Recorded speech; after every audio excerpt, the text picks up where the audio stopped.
Assalamualaikum warahmatullahi wabarakatuh. Perkenalkan, nama saya Muhammad Aisyah Putra. Saya Muhammad Dimas Aditya Rizky Rahmansyah. Kali ini kita akan menemukan proyek untuk mata kuliah komputer statistik. Dan kali ini yang akan menyampaikannya adalah teman saya Dimas ini. Ya, di sini langsung saja. Di sini untuk mengimport library yang dibutuhkan itu scriptnya ada import panda aspd dan seterusnya. Skripnya adalah untuk mengimport data master.csv.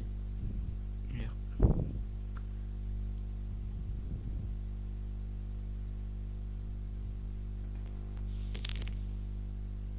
Dan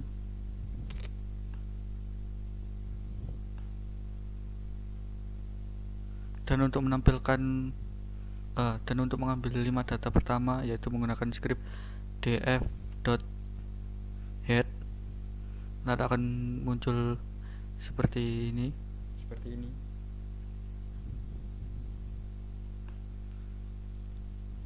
Lalu ada parameter global awal untuk seluruh visualisasi.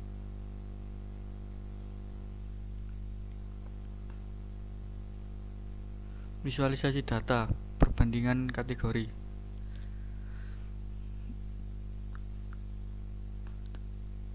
Diagram ini menggambarkan perbandingan jumlah kasus bunuh diri dengan jenis kelamin dari tahun 1985 sampai 2015. Diagram di samping menunjukkan bahwa kasus bunuh diri untuk jenis kelamin pria lebih banyak daripada kasus bunuh diri untuk jenis kelamin perempuan.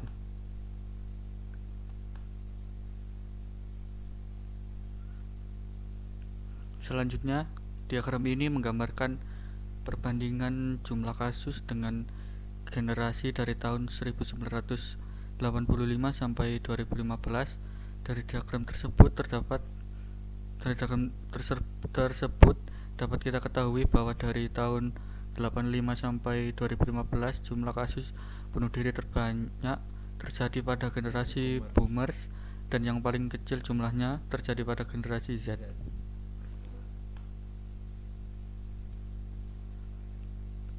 Selanjutnya ada diagram jumlah kasus bunuh diri untuk setiap kategori umur. Diagram tersebut menunjukkan hubungan jumlah kasus bunuh diri dengan kategori umur. Dari diagram tersebut kita dapat ketahui bahwa jumlah kasus bunuh diri terbanyak terjadi pada kategori umur 35 sampai 54 tahun dan jumlah paling sedikit terjadi pada kategori umur 5 sampai 14 tahun.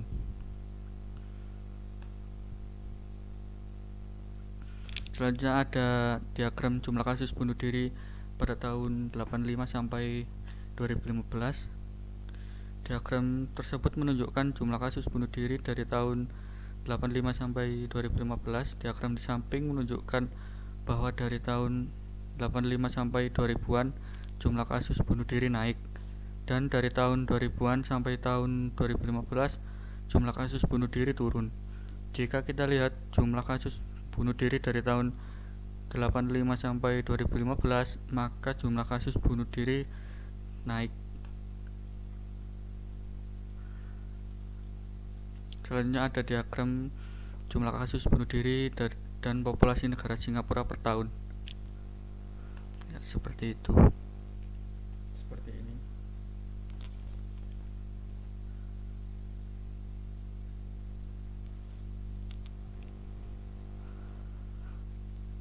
Dari visualisasi yang kita lakukan dapat kita ketahui bahwa jumlah populasi negara Singapura dari tahun ke tahun selalu mengalami kenaikan, sedangkan untuk jumlah kasus bunuh dirinya dari tahun ke tahun selalu naik turun.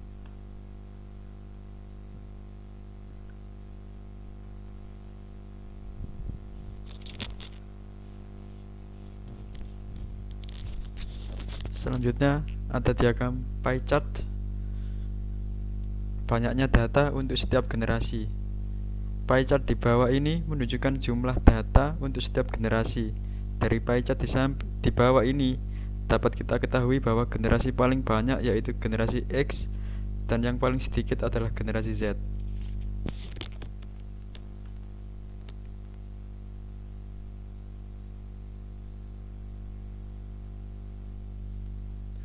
Pie chart kasus bunuh diri berdasarkan jenis kelamin dan umur. Pie chart di bawah ini menunjukkan kasus bunuh diri berdasarkan jenis kelamin dan umur. Dari pie chart tersebut dapat kita ketahui bahwa untuk pria, jumlah kasus bunuh diri paling banyak terjadi pada usia 25-54 tahun dan paling sedikit terjadi pada usia 5-24 tahun. Sedangkan pada jenis kelamin wanita, kasus bunuh diri terbanyak terjadi pada usia 25-54 tahun dan paling sedikit terjadi pada usia 5-24 tahun.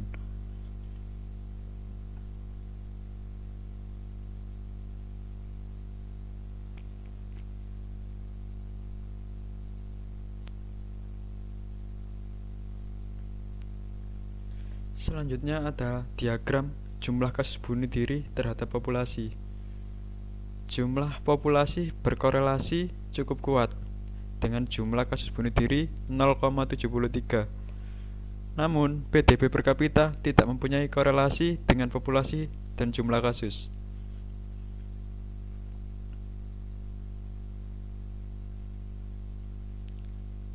Korelasi antara jumlah populasi, jumlah kasus bunuh diri, dan GDP pada tahun 2010.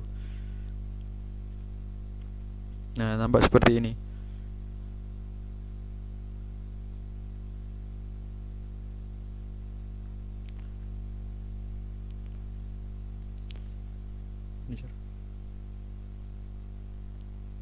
Selanjutnya ada tabel relasi antara jumlah kasus per 100.000 populasi, IPM, dan PDB per kapita. Relasi di sini adalah semakin tinggi indeks pembangunan manusia atau IPM suatu negara, semakin tinggi pula PDB per kapitanya. Koefisien korelasi 0,80, sedangkan jumlah kasus bunuh diri per 100.000 tidak terlalu terpengaruh IPM. Korelasinya 0,21 maupun PDB korelasinya 0,02.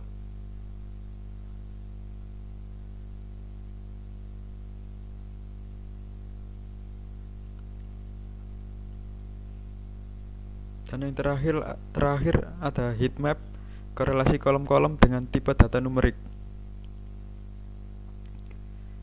Dari heat map dapat diperoleh data menarik seperti hubungan antara jumlah kasus bunuh diri dengan GDP per kapita.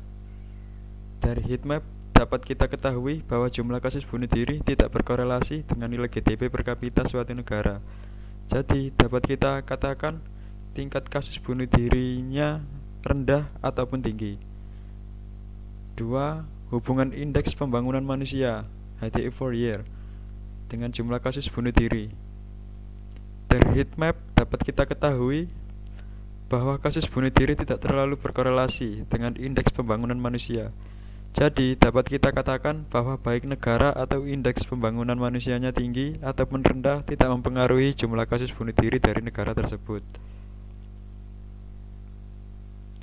Sekian demo project dari kami. Wassalamualaikum warahmatullahi wabarakatuh.